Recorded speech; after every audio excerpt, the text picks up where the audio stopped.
नमस्कार, सूचना सूत्र में आपका स्वागत है। मैं हूं अरविंद त्रिवेदी। आप उन खबरों से वाकिफ होइए जो देश को सीधे तौर पर प्रभावित करती हैं। आपने इन खबरों के बारे में जाना भी होगा, लेकिन हम वो 10 खबरें जो हमारे जहन में रहना आवश्यक है आज के दौर में, उनको एक बार संकलित करके आपके सामने प्रस्तुत कर रहे हैं। 5 मिनट का समय निकालिएगा और इन खबरों के साथ जुड़ जाइएगा। कौन कौन सी वो खबरें थी जिनके ऊपर हमारा ध्यान हमेशा बना रहना चाहिए? सबसे पहले, सीजेपी का दावा है कि केंद्र सरकार ने प्रदर्शनकारियों को लिखित रूप से कोई कार्रवाई नहीं होगी की गारंटी नहीं दी।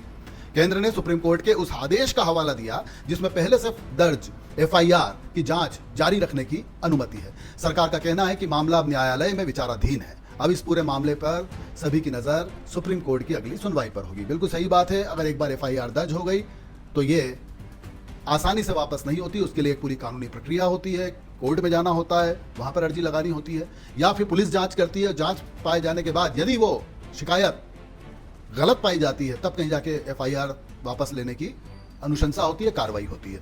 तो इसकी एक प्रक्रिया, अगर उस प्रक्रिया के अंदर साधारण तौर पर जो छात्र हैं जिनका कोई क्रिमिनल बैकग्राउंड नहीं है या उनके खिलाफ कोई आरोप सीधे तौर पर साबित नहीं होते तो उनको तो मुक्ति मिल सकती है। लेकिन यदि कोई क्रिमिनल ही वहां पर क्राइम कर रहा हो तो सवाल यही है कि आखिर कैसे वो कानून के गिरफ्त में नहीं आना चाहिए। उनकी आड़ में छुपने की कोशिश बेनकाब होनी चाहिए।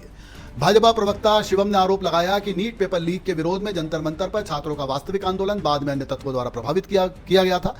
उन्होंने विपक्षी नेताओं अखिलेश यादव, राहुल गांधी, अरविंद केजरीवाल और सीजेपी पर सवाल उठाते हुए पूछा कि क्या उन्होंने प्रदर्शन स्थल पर आपराधिक पृष्ठभूमि वाले लोगों को आने दिया या जो आए उनको नजरअंदाज किया? यही मतलब हुआ।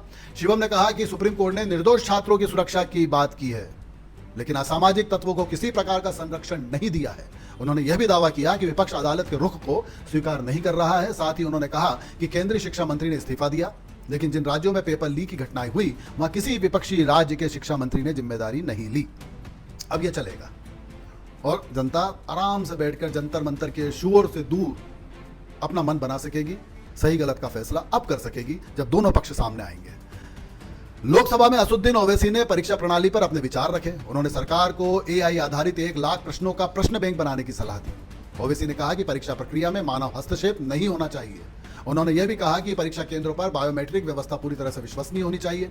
साथ ही उन्होंने कहा कि यदि लोग विरोध प्रदर्शन के जरिए ही नतीजों पर भरोसा करने लगेंगे तो संसद पर उनका विश्वास कमजोर हो जाएगा।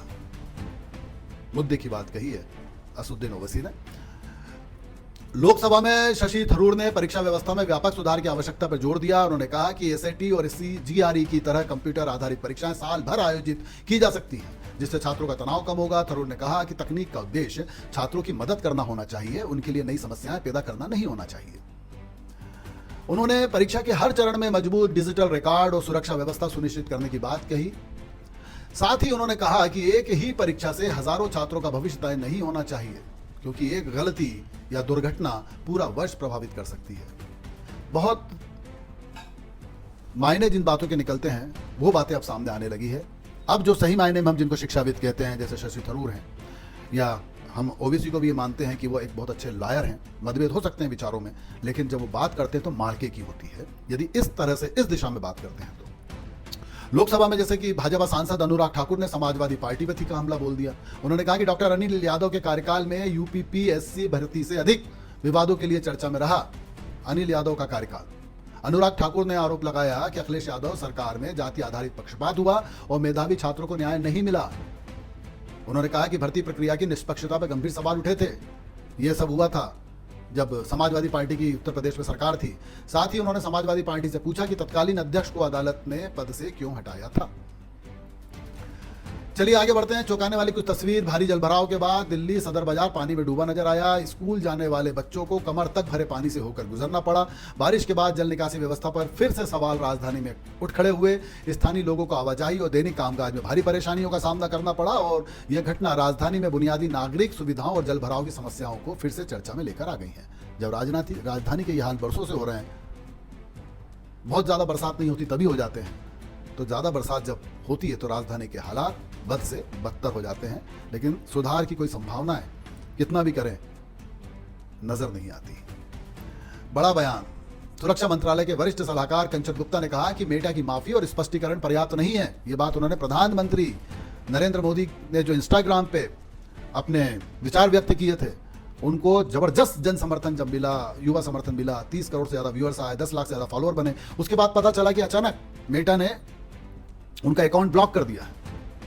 अब वो सफाई दे रहे हैं कि गलती से हो गया। इतनी बड़ी तकनीकी क्षेत्र की दिग्गज कंपनी जो पूरी तकनीकी को संचालित करती है, दुनिया में मापदंड स्थापित करती है, वो एक छोटी सी गलती, और वो भी प्रधानमंत्री जी को लेकर, और वो वहां गलतियां नहीं हुई जहां पे लगातार गालियां बकी जा रही थी उनको, वो बराबर चल रहा था, वहां कोई गलती नहीं करी मेटा ने। ये सवाल तो अब उठेंगे। उनके अनुसार इस मुद्दे पर अधिक जवाबदेही, स्पष्टता की आवश्यकता है। यह बयान सोशल मीडिया प्लेटफॉर्म्स की जिम्मेदारी को लेकर चल रही बहस के बीच आया है।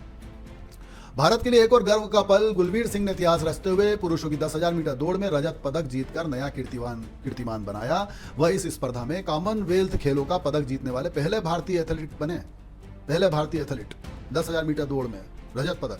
ये खबरें जब सुनते हैं इन सब झंझावातों के बीच, राजनीतिक उठापटक, तो अच्छा लगता है। देश के युवा मेडल भी जीत रहे हैं, इसके पीछे उनकी मेहनत है, और निश्चित तौर पर सिस्टम भी कहीं ना कहीं उनके अनुकूल हुआ है। उनके शानदार प्रदर्शन ने, माफ कीजिए, उनके शानदार प्रदर्शन ने देश का मान बढ़ाया और करोड़ों भारतीयों को गर्व का अवसर दिया। शाबाश चैंपियन, आपकी इस उपलब्धि पे पूरे देश को गर्व है। चौंकाने वाले हालात की खबरें अब फिर सामने आ गई, लेकिन ये आई है पीओके से।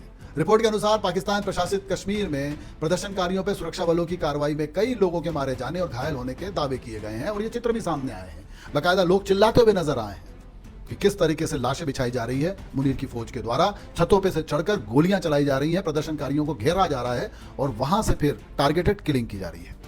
ये सामने फुटेज अब निकलकर बाहर आ चुके हैं इंटरनेशनल मीडिया में, जबकि बहुत सख्त बंदिश है, बड़ा मुश्किल है वहां से, बता रहे हैं, सोशल मीडिया का किसी भी समाचार का बाहर निकलना। लेकिन फिर भी कुछ जो फुटेज सामने आए हैं वो चिंताजनक है। बताया जा रहा है कि लोग भोजन और अन्य बुनियादी सुविधाओं की मांग को लेकर लगातार विरोध प्रदर्शन कर रहे थे। पाकिस्तानी सुरक्षा बलों ने दिन दहाड़े स्वचालित हथियारों से गोलीबारी की। इन घटनाओं को लेकर मानवाधिकारों और बल प्रयोग पर गंभीर सवाल उठ रहे हैं। स्वतंत्र जहां पे खून ही खून है, गोलियां मार रहे हैं हमारे भाइयों को, क्या तमाशा है ये?